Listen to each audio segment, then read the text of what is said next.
Hi guys, so my wife asked me to make some steamed eggs, Chinese steamed eggs, for dinner tonight, and it's something we have in our house quite regularly. And that's the rice cooker going off there now.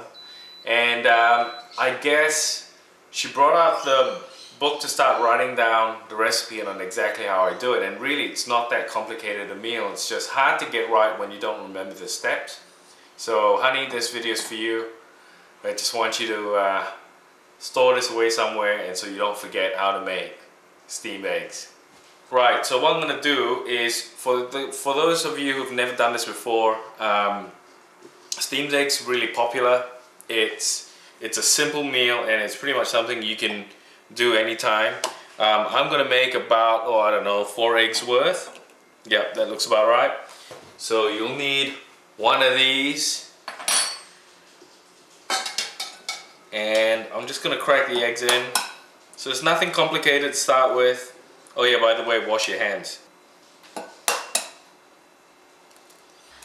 But yeah, I'm going to make about 4 eggs worth. It's about enough for about 3-4 people worth for dinner. I've done more before. I've done plenty more before. You can make this like in a really big batch. I've done like 12-24 eggs before. In fact, I was just in New Zealand and I made this in my mother-in-law's house. Now here's the tricky part. Actually no, I lied, this bit's easy. It's about 4 eggs worth. Now I'm actually visually gauging how much egg there is because I roughly want about that much water in it. About 1 part of egg to 1 part of water. Now it's sort of helpful if your bowl is transparent, not like this one. But, well, I don't have a transparent bowl. So I'm gonna guess. I'm gonna visually guess once more. Now don't fret if you don't get this exactly right. If you overwater it, you'll live. If you underwater it, you'll live too. It's not a major thing. So I'm gonna put about that much worth of water. Sounds about right, feels about right. Then when I stir it in again, feels about right. Yep. Now you can do this with any size bowl. It doesn't have to be like that. You can find all sorts of shapes. You can find stuff that's this shaped if you can. Gets it really nice and even. And then the other thing to do is you can salt it, or you should really salt it. And I'm gonna put about that much of salt.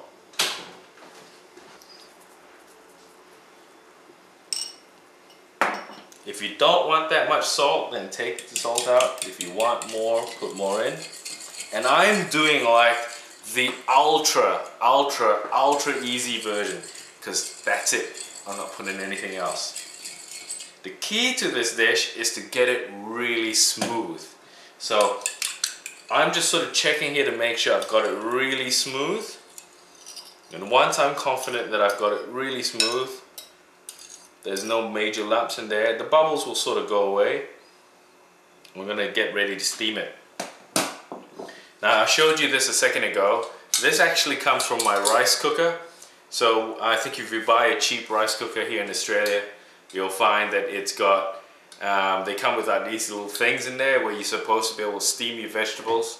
Like anyone ever steams their vegetables in this, but that's what they're for. I kept mine. I actually found a use for it. I use it as a steamer.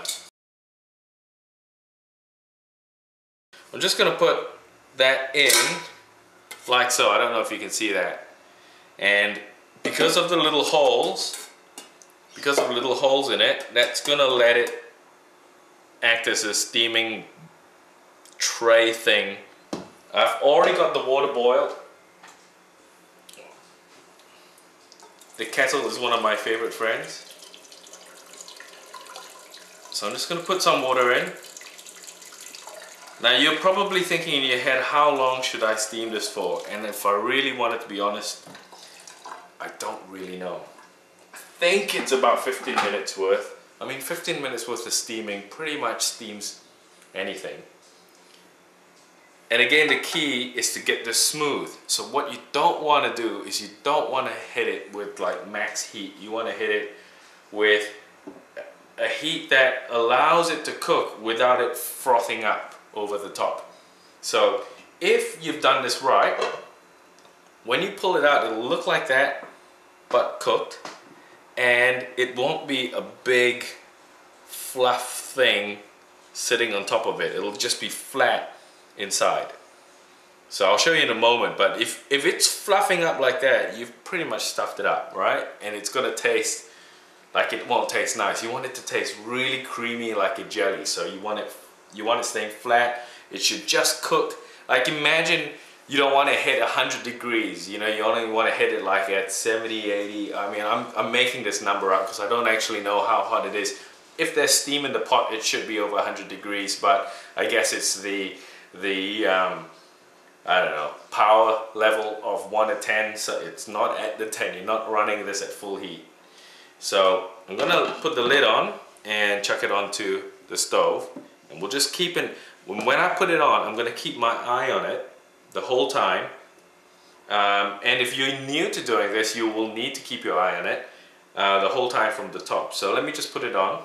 Okay, so I'm just gonna put it on the heat. Now I could have it on max heat like I do right now, right? But that's just crazy talk, right? What I'm gonna do is I'm gonna bring it down a bit.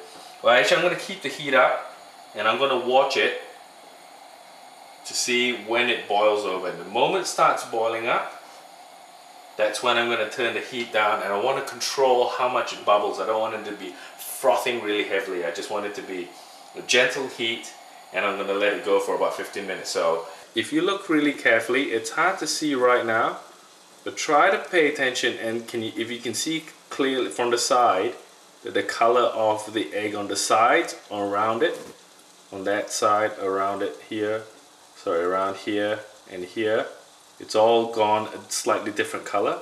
So that's it getting cooked there. So you just want to watch that, and you want to make sure it's not frothing up.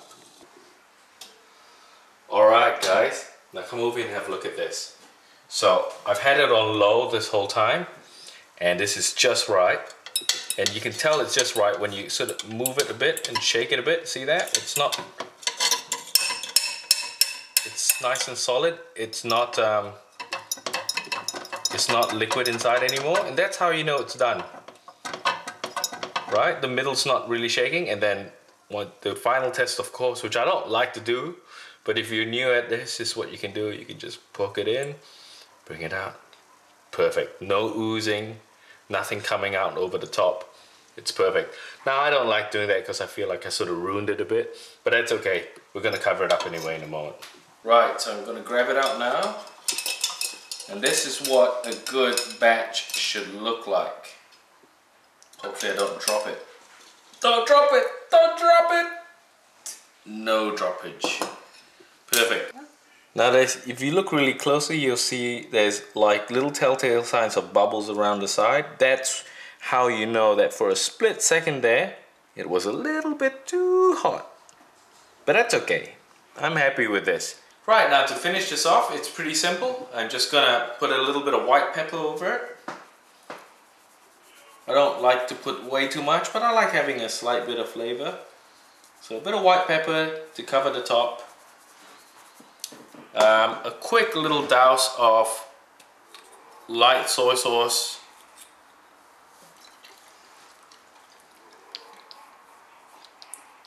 It doesn't need a lot because you've already salted it. And just a little bit of coriander over the top. Really makes it.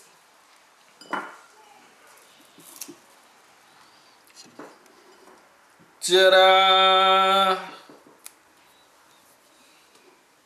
Here we have it. Steamed Chinese eggs. Now if you guys like this is my first video. I'm gonna make a few more just like this. And if you like it, please make sure you hit the old subscribe button or the like button a couple of times. It just gives me a little bit of encouragement to go off and make a few more. I've got a ton of these really simple stuff that you can cook at home. So yeah, if you like it, hit like, give me a couple comments. Oh, and if you know of any cool dishes that you want me to have a crack at, put it in the comments. Thanks, bye.